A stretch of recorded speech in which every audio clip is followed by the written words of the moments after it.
¿Qué tal, Félix? Después de una semana de descanso. De descanso. ¿Descanso de qué? Descanso del podcast. El bien no descansa. No, uno no se cansa de este podcast porque uno igual siempre está como agarrando cosas. Fueron circunstancias las cuales no impidieron hacer un capítulo. Pero debo decir, ahí delante de los testigos, que estuvo muy bueno e inspirador la columna. Me quedé Oh, pegado. De hecho, yo ya estoy escribiendo algo desde la idea del mito. Así que, vamos al hueso, tengo una cita, pero como vamos, anillo al dedo. como siempre, vamos. Eh, Nada se parece más al pensamiento mítico que la ideología política.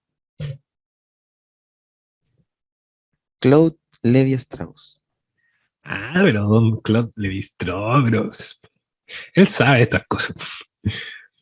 De hecho, quizás Pareciera, muchas veces ahí estudiando tantas tribus dijo, oye, pero esto es lo mismo.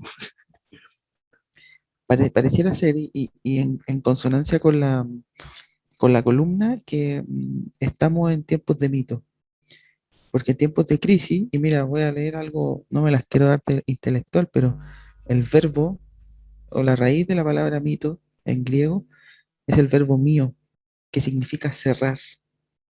Ya, sí, hace Entonces, sentido. lo que hacen los mitos es una compensación ontológica o metafísica, si tú quieres, a una deficiencia del logos. Es una compensación a una deficiencia que la razón, entendida en un sentido de la ilustración del siglo XVIII, eh, cierra el relato, cierra la realidad. Mm. Entonces, pareciera ser que el mito cierra la idea política reinante en las épocas, ¿ya? Y por eso tengo este fondo, porque el mito de la caverna, inaugurado con Sócrates, continuamos por Platón, que augura y está en medio de una de las más grandes experiencias democráticas de la antigüedad. ¿Por qué era un mito? Porque toda idea política necesita un mito para funcionar. Y, no sé si quieres mencionar algo al respecto, pero yo me gustaría leer un extracto del discurso de Chacarilla, de Pinochet en el año 77, La encíclica de Pinochet. escrita por Jaime Guzmán.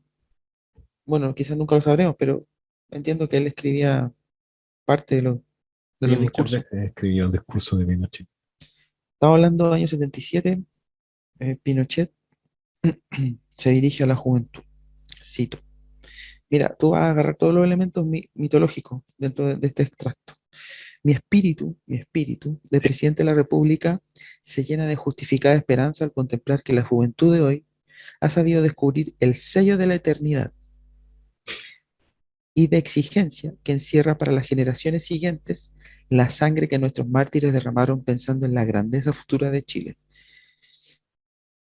Como muy bien lo señaláis en el lema que habéis escogido, ellos murieron porque soñaban una patria libre, unida, grande y soberana.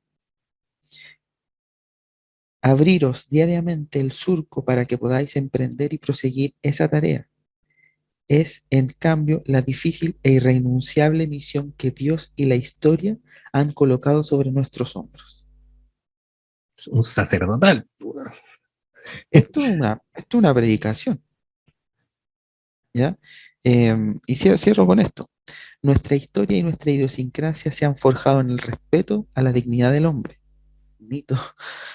Solo una amarga experiencia reciente, que estuvo a punto de conducirnos a la guerra civil, nos ha hecho comprender que los derechos humanos no pueden sobrevivir en un régimen político y jurídico que abre campo a la agresión ideológica del marxismo-leninismo, hoy al servicio del imperialismo soviético, o la subversión terrorista que convierte la convivencia social en una completa anarquía. Año 77, año 77. Y este tipo, quizás Jaime Guzmán, entiende que un discurso político, para que cierre, necesita un mito. Para que cuaje, necesita un mito. Para que agarre vuelo, necesita un mito. Por eso esos guiños: eternidad, Dios, patria, futuro. La historia nos encargó. O sea, Póngale bueno, Félix. a mí Mira, yo primero quiero ser autorreferente. No, o sea, quiero. ¿Cómo me llega a mí esas palabras? Eh, por biografía, eh, me son muy cercanos esos discursos. Eh, Podría decir, lo entiendo, porque viví dentro de ese mito. Eh, me no, la siento cercana, nada más. Es como decir, pertenecí a esa secta, por así, si queremos resumirlo. Eh, entonces tú me lees eso y se me viene a la mente escenas, puestas en escena de ceremonia y cosas así, en las cuales estas cosas se repetían cual rezo, eh, y en lectura y cosas así. Entonces, siento la atmósfera. Le podría poner así una música detrás, wagneriana, para sentir ese, eh, como la epopeya, lo heroico de estas palabras. Pero en el fondo sé que son vanas.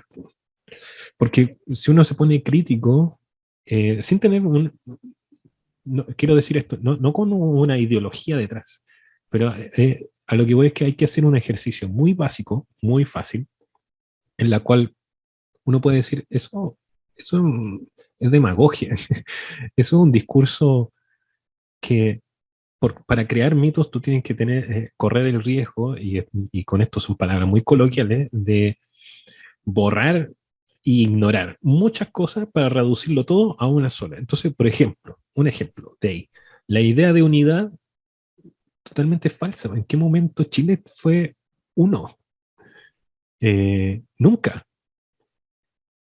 Hubo cierta armonía de convivencia, como de treguas, quizá en los tiempos previos al descubrimiento, pero en el fondo siempre hubo conflicto, nunca hubo esa idea de unidad. Sí es cierto que el discurso de la unidad, de la libertad, fue fuerte en ciertos discursos y en ciertas tendencias políticas y de poder en ciertos momentos de la historia de Chile, pero esa unidad nunca existió. El siglo XIX fue súper convulso, y ni decir los inicios, que también son marcados por la búsqueda constitucional chilena, que no se calmó hasta cierto momento, pero después siguieron los conflictos. Entonces, ¿cuándo fue esa unidad? Y lo otro es la idea de libertad respecto a qué. En la idea de libertad siempre fue un conflicto, para el chileno. En cuanto a libertad de qué? Libertad del yugo, o sea, de tener que pagarle tributo y impuestos a la corona, ser libre de, no sé, de ser soberano de todo el territorio que cubría el Valle Central chileno, ser libre de tantas, no sé, de los capitales, ser libre de la deuda que tenemos con el mundo anglosajón, eh, ser totalmente soberano sobre nuestras riquezas de la metalurgia. ¿Qué? ¿Libre de qué?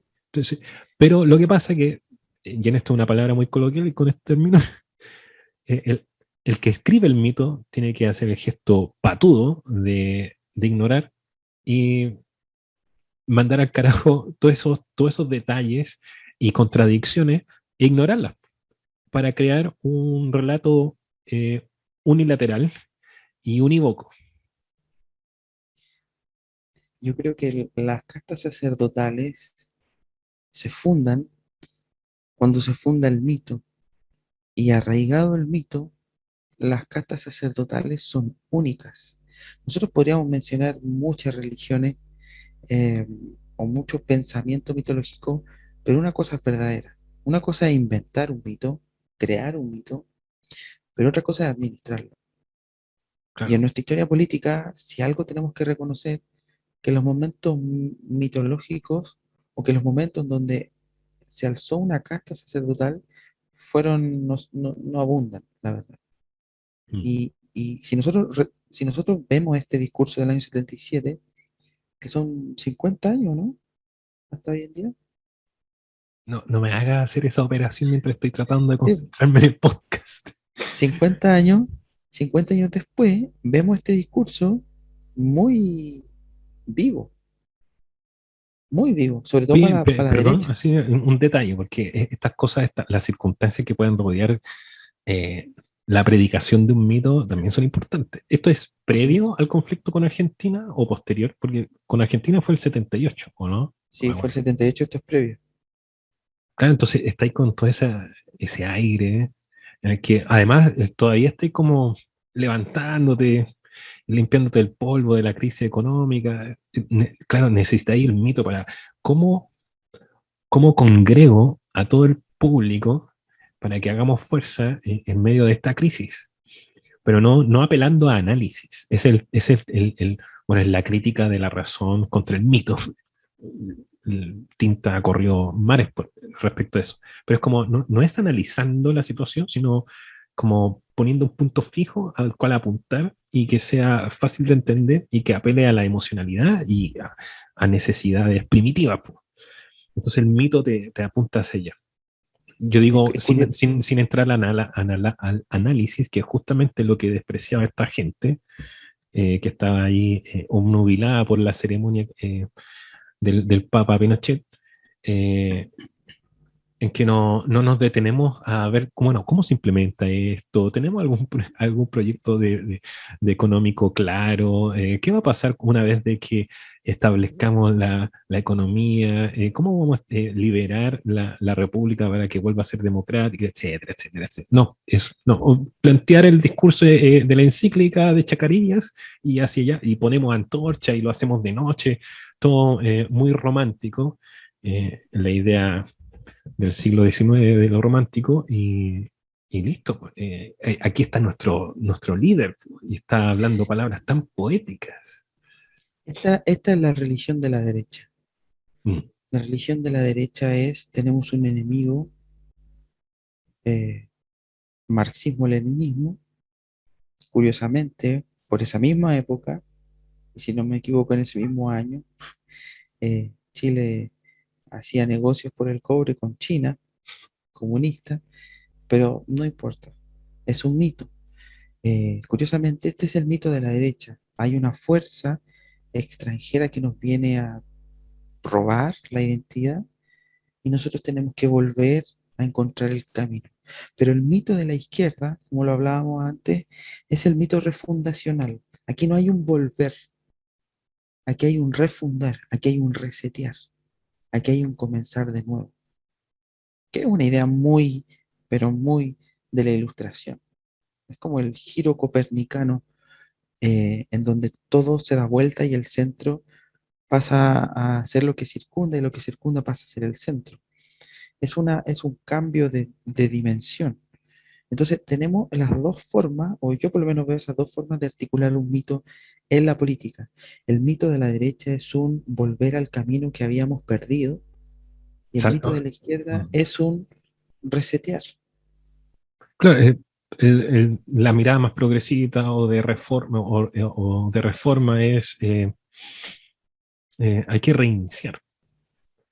Y el El otro es origen de las especies. tenemos que salvar. Exacto. Eh, claro, y insisto con eso, porque ahí es donde es fácil como identificar el peligro del mito, que es cuando yo hablo de, porque también son ideas fuerza, que la persona que está articulando el discurso escrito ahí y que le pasa el papel aquí al gobernante, entiende que hay que, como todo discurso, tenemos que insertar ideas fuerza. Entonces, ¿hacia dónde nos apunta el líder, el salvador? O el comandante de los ejércitos que van a, porque porque también él como que no se pone a sí mismo adelante.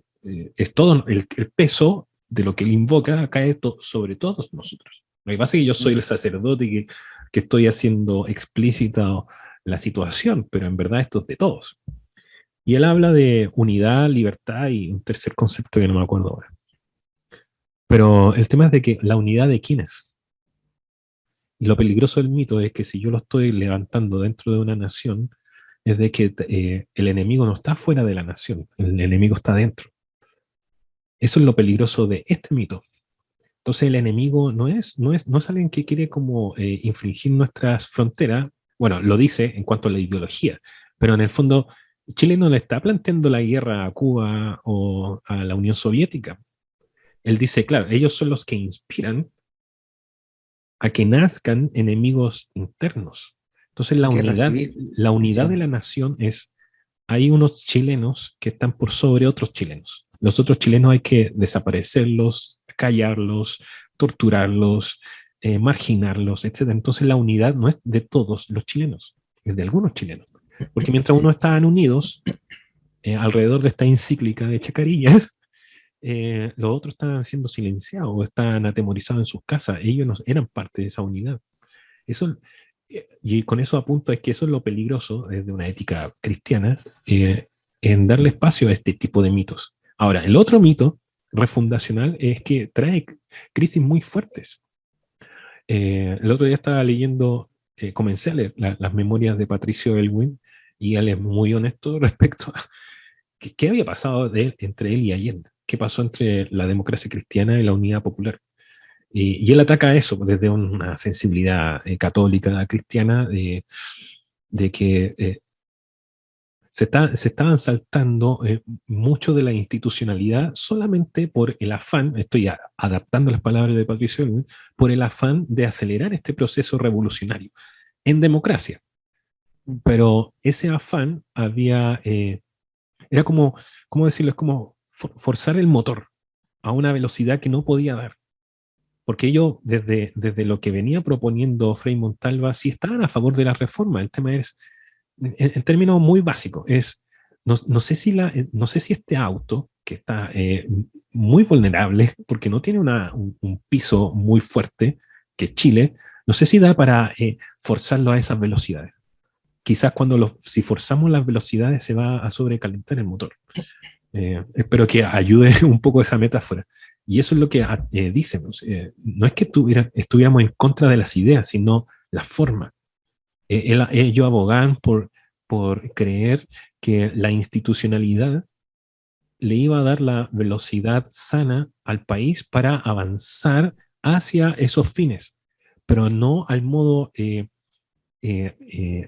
ágil, rápido, eh, violando un poco las normativas y la burocracia, que por algo está ahí, la burocracia institucional y democrática, para poder acelerar un proceso. Entonces, ese tratar de forzar for, de hecho, ahí me voy a agarrar de la idea del mito, de forzar las circunstancias para que puedan acoplarse al mito de refundar Chile para crear el referente internacional de la primera nación que va a lograr llegar a un sistema socialista por medio de la democracia, eh, le exigió algo a un país en lo que no estaba preparado, en todos los términos. Le gusta a uno o no. Porque, a ver, le gusta a uno o no, en cuanto a que hay que aceptar el hecho de que eh, Chile no es uno solo, y que está dividido en posturas que son muy antiguas en nuestra historia. Y Mm. eso ese es el error también que a veces y omite o evade, porque es muy complejo. O sea, los mitos como que te ayudan a salvar las complejidades de una realidad tan diversa y tan profunda. El mito progresista o el mito de la izquierda eh, no, como que no acepta, le crea como un cortocircuito el pensar de que la otra mitad de Chile no piensa igual que tú. No lo logra aceptar. Entonces, como que lo omite y piensa que con sus ideas brillantes puede llegar y empujar a toda la ciudadanía a ese proyecto. Al Es que, contrario, que la otra postura mítica no es que no conciba de que hay gente que no piensa igual que tú, sino que lo sabe, pero lo aplasta. O sea, lo aplasta a su forma, lo aplasta de forma violenta y autoritaria. El otro lo aplasta con la omisión, con no hacerle caso. Que era de hecho lo que hacía Allende muchas veces. Mucha gente se reunió con él llegaba a acuerdos en cenas caseras, con curas presentes, Silva Enríquez, Patricio Elwin al frente y otros más, y al día siguiente hacía lo contrario. Entonces, esa es la forma en que ese mito eh, logra anular lo complejo de la realidad. No le hace caso, lo relega es al que silencio, etcétera. el mito de la derecha tiene una ventaja sobre el mito de la izquierda. El mito de la izquierda si hacemos un paralelo entre teoría astronómica sobre el principio del universo y el principio del tiempo y el espacio, podemos ver que el creacionismo intuye o afirma que el universo tiene un orden determinado. Y para la derecha es muy fácil apelar a ese orden, ¿ya? Patria, libertad, unidad, eh, los mártires, los héroes, el patriotismo, la bandera, el himno. En cambio, para el- el Big Bang, no sabemos qué hay detrás, solo sabemos que hay un inicio. Entonces, la religión de la izquierda, el mito de la izquierda, por ahí empieza a improvisar, porque en realidad no hay un orden predeterminado, hay ideas de lo que queremos, pero como tú decías, no sabemos si en realidad estamos apurando mucho la máquina o en realidad esto tiene que desarrollarse de esta manera. Entonces, vemos estas dos articulaciones del mito y que, ojo, en ambas veredas se generan delirios mitológicos Mm. que hacen sentir que el enemigo es interno, el enemigo es externo. Y esos delirios mitológicos llevaron tanto a Hitler como a Mussolini, verdaderos fascismos, y a Pinochet también, que yo no lo calificaría como un fascismo, pero los llevan a desarrollar este delirio de persecución de que entre mi cercano o entre mi propia gente está el germen del mal. Mm. Oh, y estaba pensando como, para no encerrarnos en esta época, ¿por qué no poder decir, claro, ahí quizás el análisis del mito es un poco más fácil, pero lo que realmente nos marca es también lo que pasa después. Quería proponer el hecho de que, ¿cuál es el mito que se levanta, por así decirlo, a una escala menor, que se levanta después de la 89? Siento yo que es el mito del crecimiento económico. Eh, que en el fondo, claro, hay un proceso que se inicia de reparación. A algunos les gustó, a otros no, pero fue antecedente internacional, fue importante a nivel internacional porque en otros lados no se hizo. A algunos no les gusta la frase de la justicia en la medida de lo posible, bueno, se puede entrar a discutir eso, pero el tema de que claro, ahí hay una tarea, pero la aposta que recibe un gobierno tras otro y que marcó todos los 90 era el mito claro, a ver, ¿cómo entendemos la libertad que quería Pinochet para el país? O que querían los Chicago Boys bajo el alero de este protector para Chile, que era la apertura del mercado, que era que el Estado y los políticos no se meterían tanto en el tema del crecimiento económico, que se supone que era la culpa de lo que ellos arrastraban como clase política, de todo lo que había generado y degenerado hasta el año 73. Entonces, la libertad toma otro cariz, o sea, es como, a ver, cayó el muro, entonces, y aquí Pinochet ganó, el marxismo ya no tiene nada más que hacer, le ganamos. ¿Cómo reinventamos el mito respecto a la libertad o a la unidad? Ya no es un tema ideológico de la Guerra Fría, sino que seamos iguales en cuanto al acceso de todo lo que se nos privó antes. El mito de los 90 era ese crecimiento de la mano de la tecnología, de la mano de los créditos, que ahora sí van a funcionar, no como en el 82, que todo esto se fue al carajo y sí hubo inflación bajo un régimen neoliberal. eh, pero ahora sí, el mito es, de hecho, tan mítico que hasta teníamos un animal tótem que nos marcaba, que después se usó como caricatura, pero existió. O sea, Chile era el meollo del éxito económico en medio de, de Sudamérica. Y ese es el otro mito, el mito de crezcamos. Crezcamos en libertad de adquisitivo, crezcamos en libertad de oportunidades, el mito de la apertura, el mito de ese tipo de libertad. Chile en el siglo XIX fue uno de los países institucionalmente hablando más avanzados de la región. Eh, Tuvimos tempranamente una casta política que supo manejar un proceso de independencia paulatina de las fuerzas imperialistas. Y eso le fue generando la creación de institucionalidad, universidades, eh, aparatos públicos muy eficientes para la época y para la región. Este sentimiento de superioridad se trató de cuajar en los 90, como tú dices, pero en realidad era todo un mito. No éramos superiores, ¿ya? Y nunca lo fuimos. Eh, Quizás en términos de cifras, en términos de papel, en términos de relato, Chile aparecía por sobre eh, algunos países de la región en cuanto a bienes y servicios y en cuanto a seguridad jurídica, lo que atrajo inversión extranjera, eh, pero en realidad eh, nunca supimos corresponder a esa época en donde estaba el auge del salitre, en donde teníamos buenas universidades, pero en donde también muchos de los políticos tenían, eran educados en Europa, venían con ideas frescas, pero al parecer nuestra élite dirigente actual no está en en esa misma sintonía, no está actualizada. Y sobre todo la derecha no está actualizada. O sea, si nosotros vemos a Cast, yo veo a Cast en este extracto del discurso de Chacarilla, son como las mismas ideas. Y a propósito de eso, Félix, te quería preguntar, ¿cuál de todos los candidatos crees tú está más cargado o ha sabido utilizar mejor el mito? Cast.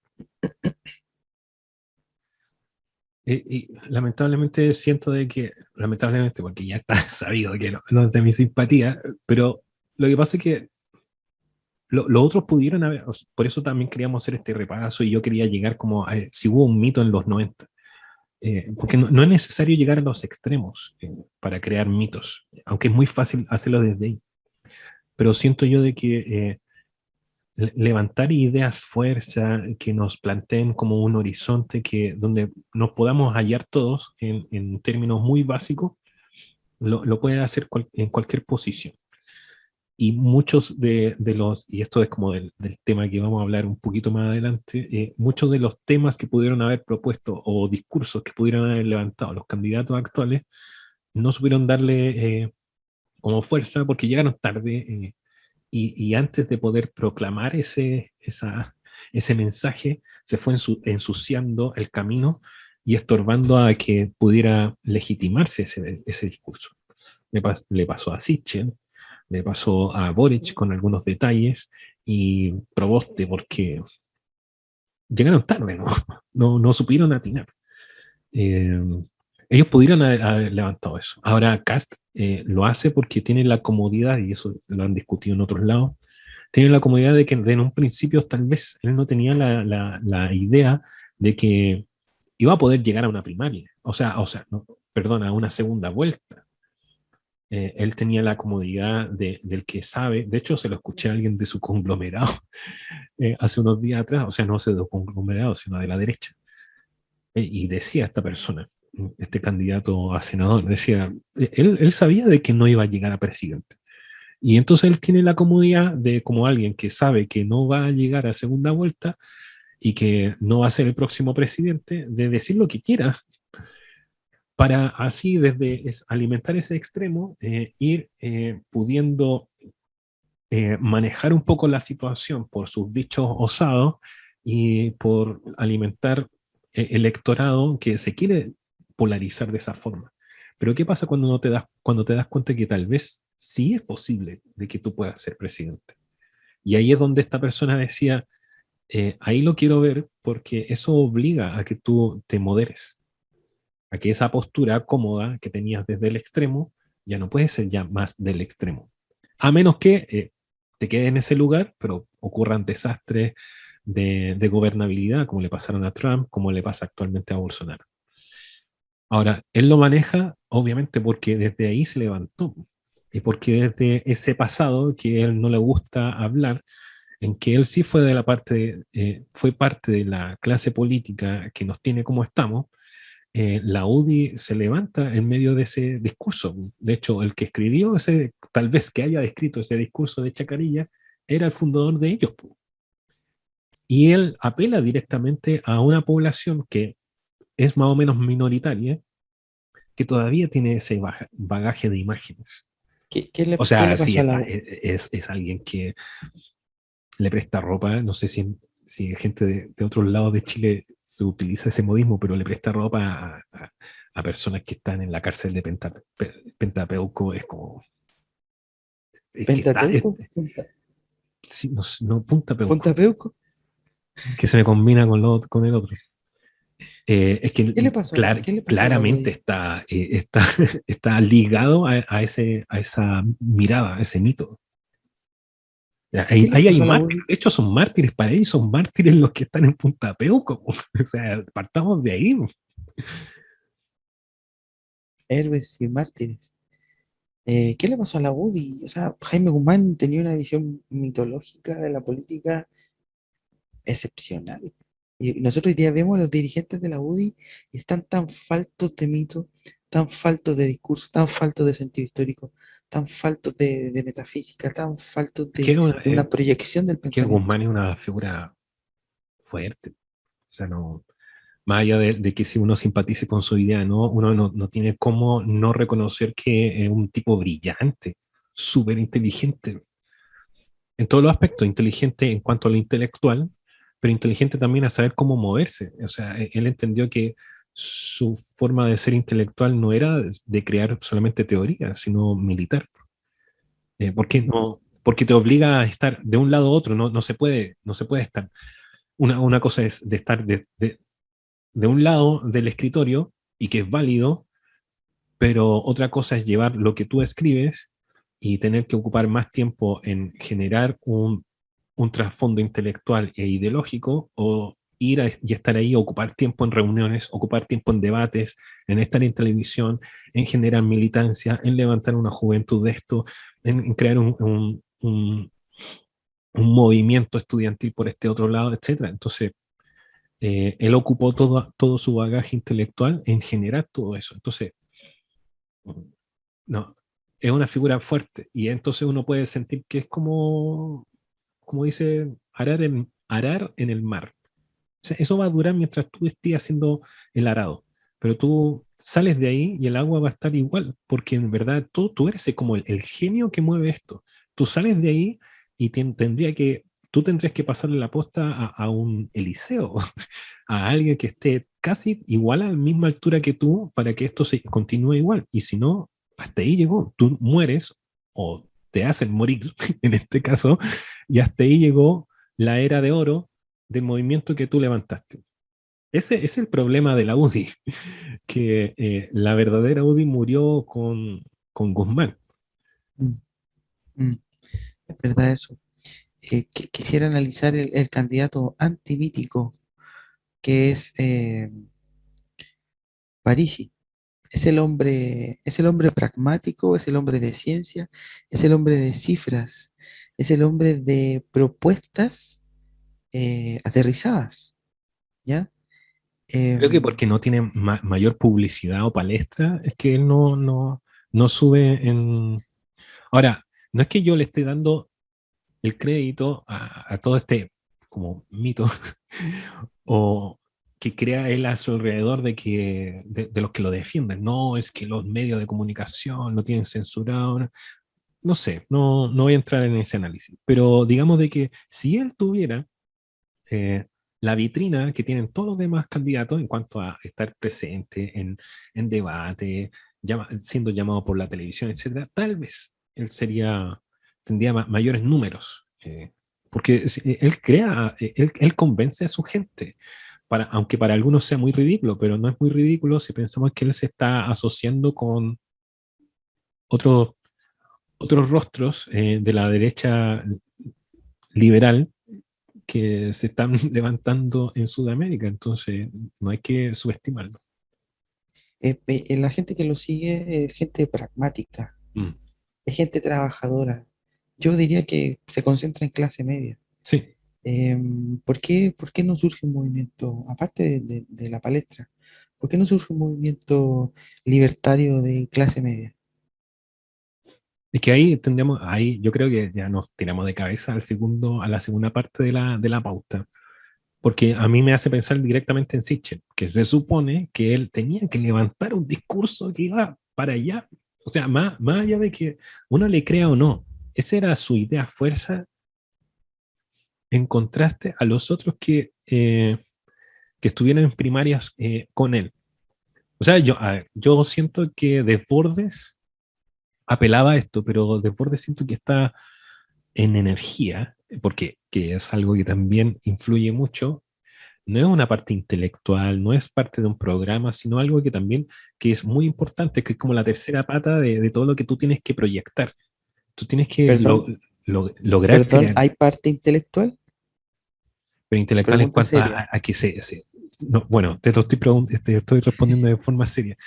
Sí, po, porque hay que sentarse a pensar en el programa. Tu programa no se va a reducir a 3 puntos. Hay candidatos que tienen programas como de 300 puntos, entonces alguien tiene que pensarlo. A eso me refiero con intelectualidad. ¿Cómo vamos a responder, no sé, a la posible inflación? Bueno, ahí tenéis que poner intelecto. Bueno, pero Desbordes venía debilitado de antes. Bueno, ese es un análisis para otro momento, pero él venía debilitado, entonces siento yo de que era como flojo la atmósfera que lo rodeaba y no era seductor, finalmente. Eso. Pero él apelaba a una clase media, pero que no lograba ser seductor por el hecho que venía debilitado de todo lo que le había pasado hacia atrás. A mí me A mí me, simpatizaba, pero siento que no le daba para ser el candidato que requiere ser candidato en estas circunstancias. Y lo otro, bueno, tiene todo una aura que no es la de Sichel. Siento que Sichel se fue debilitando porque él apelaba a crear un discurso que pudiera ser seductor en cuanto al desgaste y a la frustración de la, comillas, clase media, que también es discutible si existe eso o no. Pero, pero pasa de que, como los sacerdotes, por así decirlo, la gente que lo rodea para poder apoyar su candidatura, no son los apropiados. Yo sigo insistiendo de que siento yo de que más allá de que uno le crea a Sichel o no, el problema de Sichel no es Sichel, es quienes lo rodean. Entonces, a mí me porque pasa mientras que él va remando para un lado, se empieza a hacer agua en el bote en otros lados que él no tenía previsto, porque además, y ahí entramos de lleno ya a la segunda parte, su candidatura era un poco improvisada en cuanto a que, ¿quién iba a pensar que Sichel iba a salir?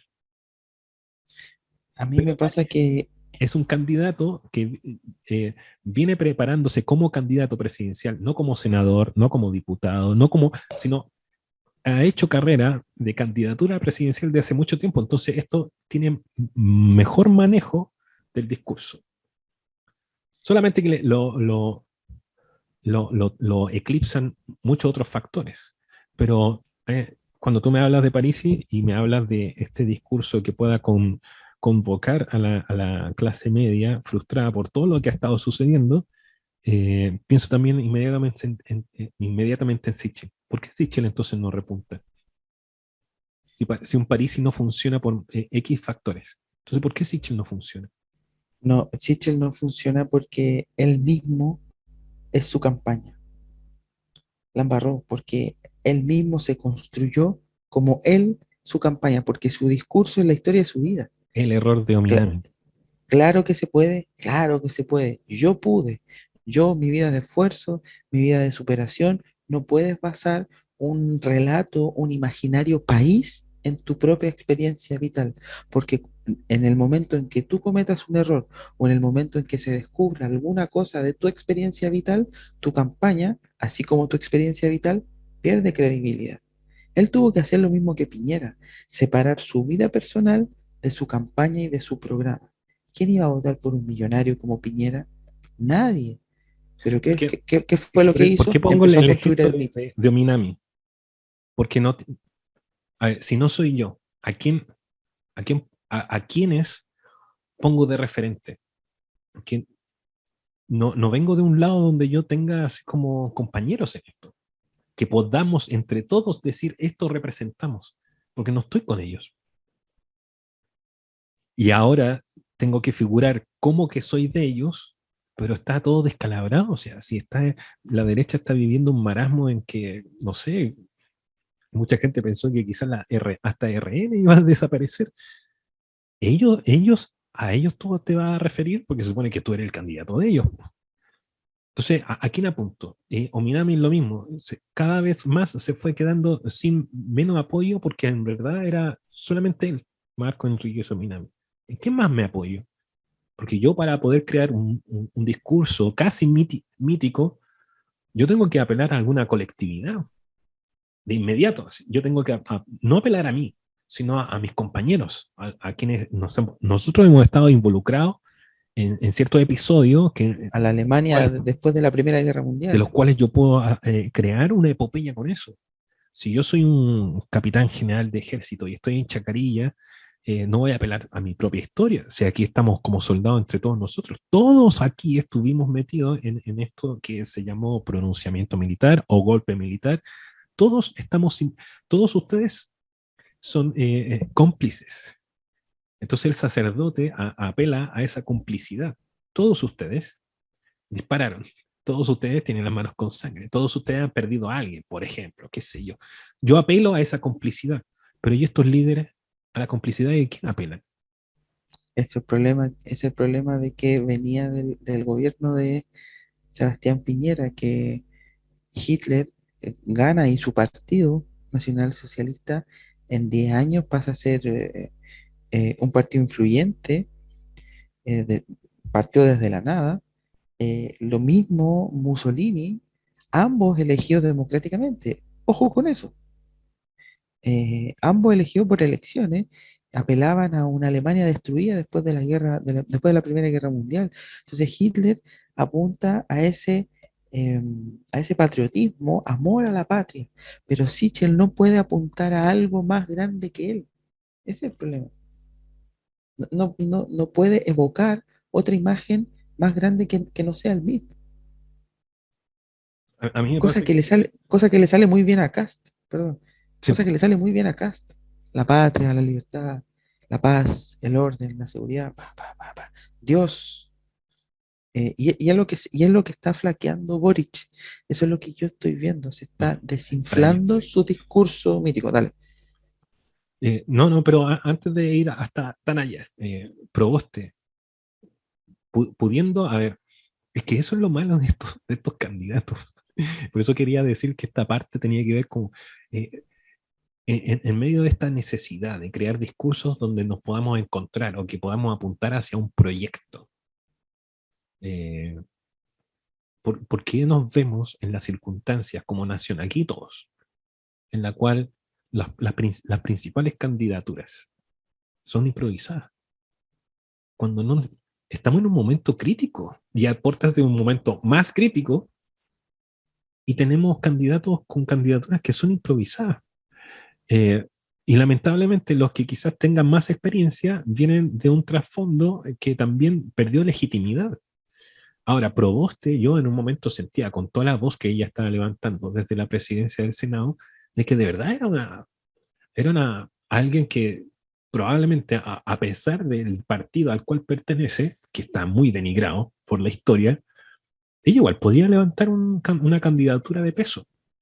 Lo malo es que dio una pésima señal de hacer todo a última hora.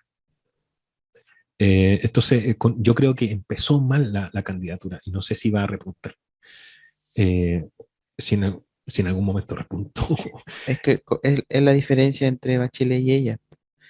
Bachelet, desde que milita en el partido, ya se proyectaba eh, desde salud hasta defensa, ya la proyectaban como candidata seria.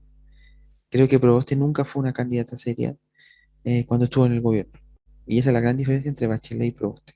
No tuvo una preparación. Es que eso es lo que me llamaba la atención y decía, bueno, ¿es parte de ella o está aprovechando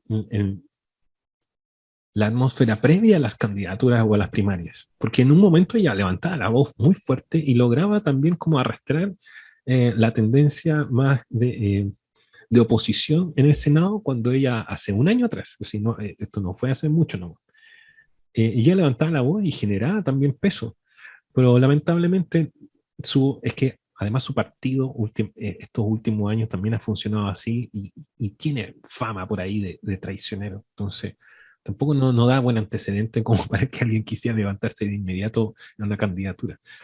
Pero, pero y también Boric. Eh, a ver, en un breve repaso para entrar en esta idea de la improvisación.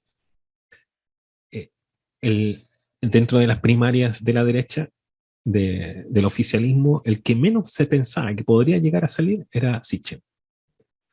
Y salió Sichel. A eso me refiero con improvisación. Nadie esperaba que él saliera. Entonces, ¿cómo levantamos a un personaje que incluso hasta esta semana todavía sigue creando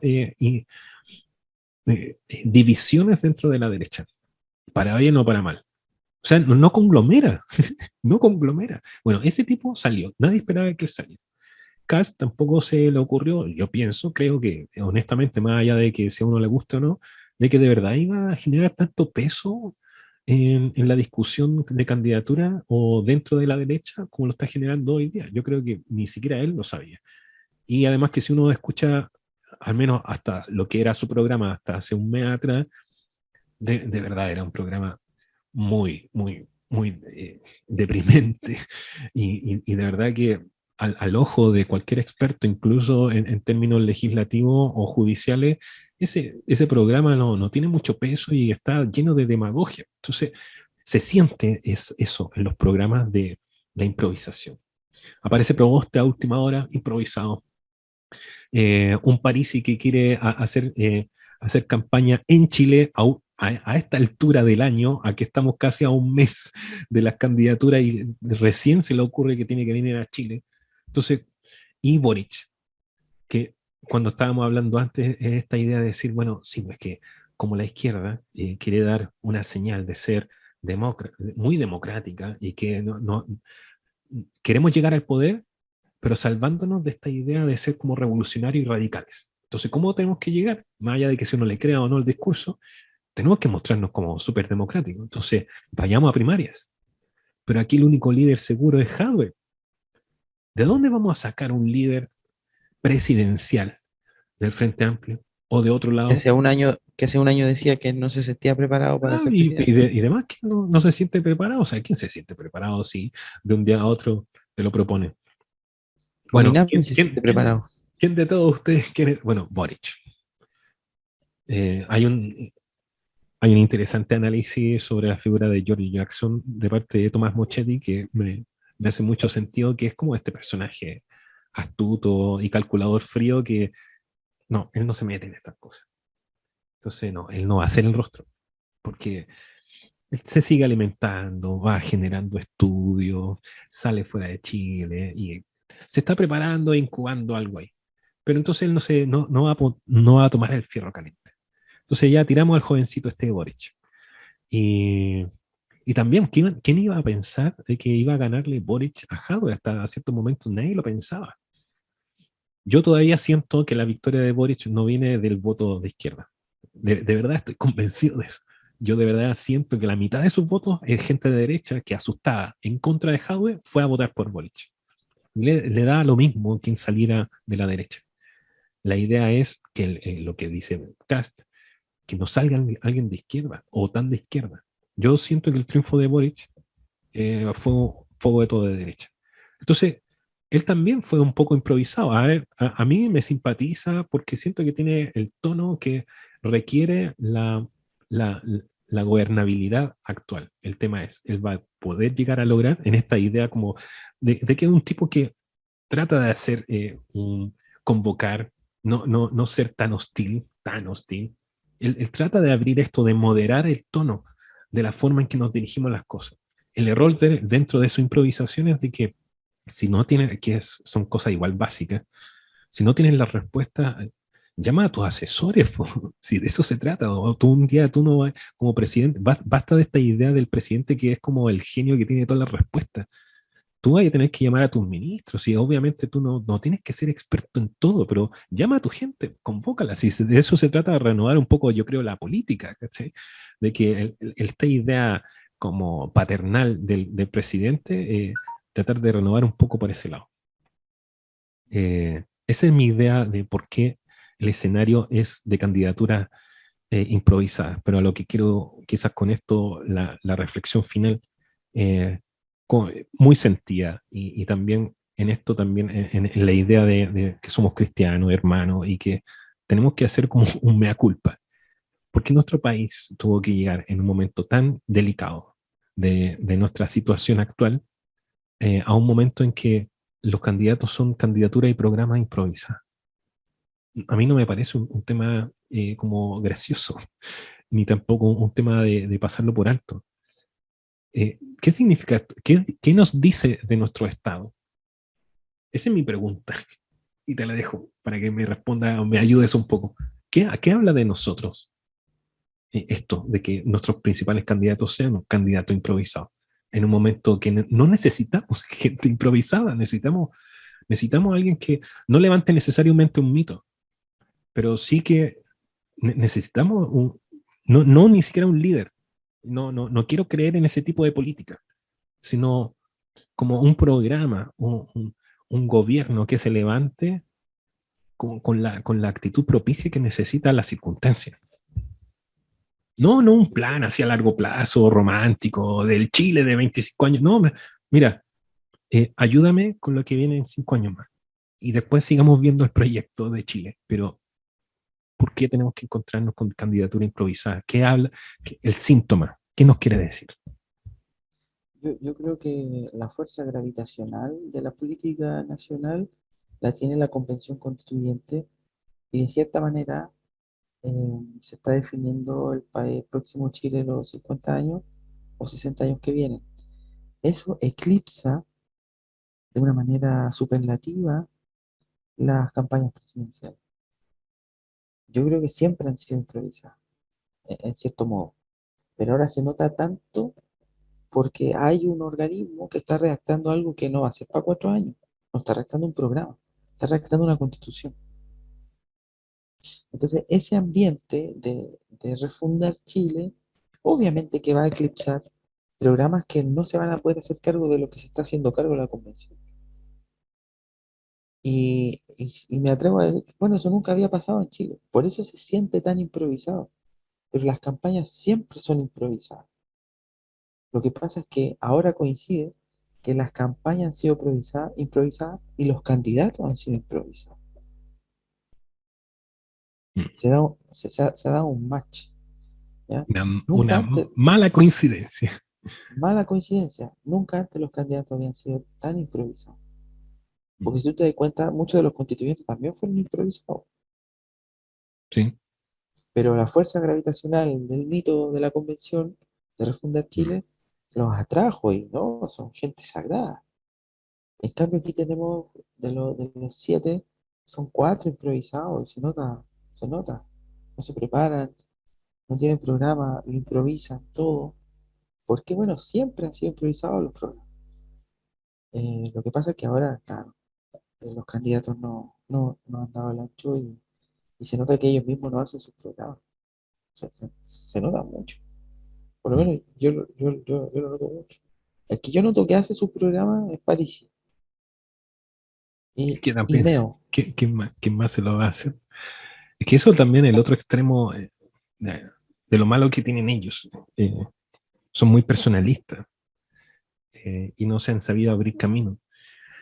Pero yo creo que también, más allá como del diagnóstico pesimista, yo creo que si en algo se tiene que renovar la política, o lo que deberíamos poder tener que exigir, como dice un programa televisivo por ahí, es de que ser un poco más realista, salir de esta, para mí ese sería como el ideal, apelar a salir de este paternalismo presidencial y saber de que somos equipo y hacer presentes los equipos en esta idea de que, claro, eh, como no tenemos todas las respuestas, hacemos propuestas, pero a la vez también generamos este diálogo interno y también externo para poder refrescar el programa que tenemos que crear entre todos nosotros. Claro, porque nosotros somos un conglomerado y presentamos programa, pero en el momento en que, si es que llegamos al gobierno, tenemos que entrar en dialogar con las otras partes. Entonces, ¿sabes? es, yo creo que diversificar un poco el liderazgo, presentarlo como un colectivo más que un personalismo,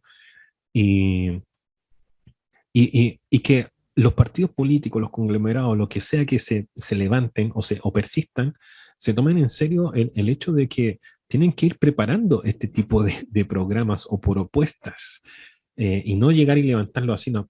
Ahora, lo que pasa es que también coincide porque estamos en un momento interno y externo crítico. Entonces se junta todo esto. Pero también es muy cierto lo que tú estás diciendo. Quizás no sé si con esto terminar ya, que hay toda como una energía y una tensión que se está centrando en la Convención Constitucional. Y lo que quería decir para este programa era de que me parece muy negativo lo que pasa en prensa, en que hacen de la parte el todo. De que si efectivamente hay convencionales que levantan como ciertos dichos o ideas, como que la prensa como que ayuda a que pensar de que todos piensan así. Y lo malo es que están reduciendo la tarea de la convención a algo que en verdad no nos conviene tomarlo por ese lado y que deberíamos tener un real cuidado por lo que está pasando ahí, más allá de que si simpatizamos o no con la mayoría que está allí trabajando, que lo tomemos en serio y que nuestra atención esté puesta en eso de que más allá de que si es aprobado o rechazado lo que salga de allí, es importante lo que está pasando ahí. Eh, y que bueno, ojalá que el próximo gobierno sí tenga una postura más de proteger ese trabajo. eh, y aunque sea un gobierno que haya postulado antes el rechazo, que al menos sea celoso de que los mecanismos internos sean lo más democrático posible. Félix, amigo, solo Dios sabe eso. Quizás como lo dijimos en unos podcasts anteriores, yo creo que la postura nuestra es de que el clima en la estación que le toque a Chile próxima, tenemos que estar sirviendo y no tener una postura, no sé cómo decirlo, pero ser propositivo. Yo creo que eso es lo mejor. Propositivo y ver cómo cada uno puede servir en distintos ámbitos con distintas vocaciones y profesiones. Agradecer a los que han llegado a este nuestro capítulo 10. Sí, muchas gracias eh, por su interés y su generosidad de escucharnos. y las opiniones que han dado, de verdad que a nosotros nos ayudan mucho a mejorar. Sí, sí. Esperamos con esto poder servirles, más allá de rellenar tiempo en su escucha, de que esto les pueda servir de algo. Esa es nuestra esperanza. Amigo, buenas noches. Eso mismo. Buenas Nos noches. vemos.